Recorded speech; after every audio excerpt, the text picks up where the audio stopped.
अपने 2 अक्टूबर 2015 की रात एक नहीं बल्कि दो कांड हुआ। ये बात हम लोगों से छिपाई गई थी, पर अब उस राज से पर्दा उठ चुका है। उस रात एक नहीं बल्कि दो मर्डर हुआ था। इसने इसको और इसने अपने साले को ही टपका डाला। ये तो पकड़ा गया काहे कि मूवी नहीं देखता था, पर विजय को पुलिस सब कुछ जानते हुए भी पकड़ नहीं पाई काहे कि लाश नहीं मिल रहा था। पर पुलिस ने हार नहीं मानी, खोज अभी तक जारी है। 7 साल हो चुके पर अब तक पुलिस को कुछ मिला नहीं, क्योंकि एक चौथी फेल गवार नाम विजय सालगांवकर को उन्होंने अंडर एस्टिमेट किया था। लेकिन इस बार कुछ अलग होने वाला है, क्योंकि ये जेल से बाहर आने वाला है। पैसों की जरूरत है, कान में पड़ी खबर है, विजय ने किया मर्डर। विजय केस से रिलेटेड अगर कोई भी कुछ भी पुलिस को बताता है तो पैसा मिलेगा भर भर। बंदे ने दिमाग पे जोर डाला तो याद आया कि उस रात मर्डर करके भागते वक्त उसने विजय सालगांवकर को देखा था, जो कि कुछ गर रहा था, यानी कि डेड बॉडी। पर कहाँ, इसका जवाब आपको 7 साल पहले ही मालूम चल गया था, यानी कि दृश्यम पार्ट 1। आप में से बहुत लोगों ने नोटिस भी किया होगा कि दृश्यम 1 में आखिरी के सीन में यह दिखाया जाता है कि वह बॉडी गार्ड कर बाहर आ रहा था और सामने पुलिस स्टेशन का बोर्ड लगा हुआ था। और फ्लैशबैक में भी दिखाया गया कि नए पुलिस स्टेशन में अभी नीचे का काम बाकी है। बस क्या, विजय भाऊ ने लास्ट पुलिस स्टेशन के अंदर ही गार्ड डाला। साला झंझट ही खत्म। अब अक्खा लाइफ में वहाँ कोई खुदाई ही नहीं करेगा, पर इसने आके सब गड़बड़ कर दिया। अब पुलिस को पता चल चुका है विजय इस बार फंस चुका है, खुदाई का काम शुरू हो चुका है। और फिर वही होता है जिस बात का डर होता है। लाश वहीं पर मिली, उसके बाद उसको डीएनए मैचिंग के लिए भेजा गया। विजय एंड परिवार को थाने बुलाया गया। पोल तो अब खुली चुकी है। अब विजय और उसके परिवार को दे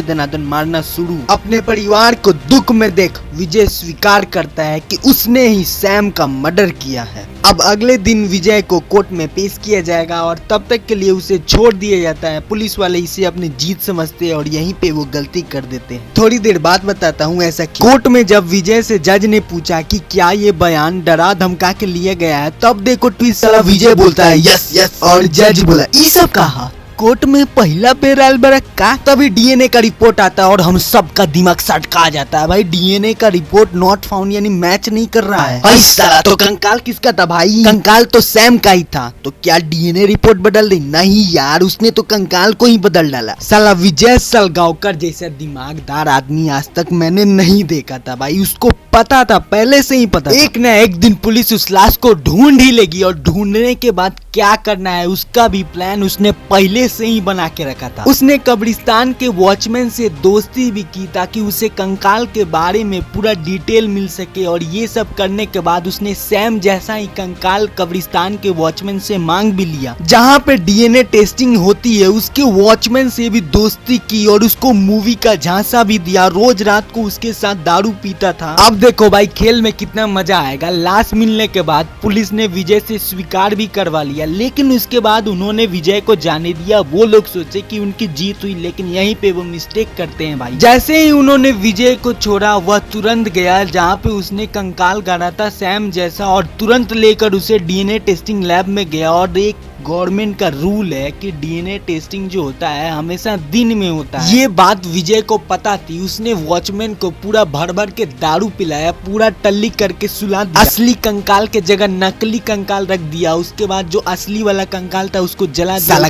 गजब का दिमाग लगाया भाई, सबको हिला डाला। और यही कारण था कि डीएनए मैच नहीं कर पाया और विजय का कोई कुछ उखाड़ नहीं पाया। बस क्या बड़ू, यहीं पे एंडिंग होती है और जाते जाते दृश्यम के सब्सक्राइबर और लाइक दोनों बढ़ गए।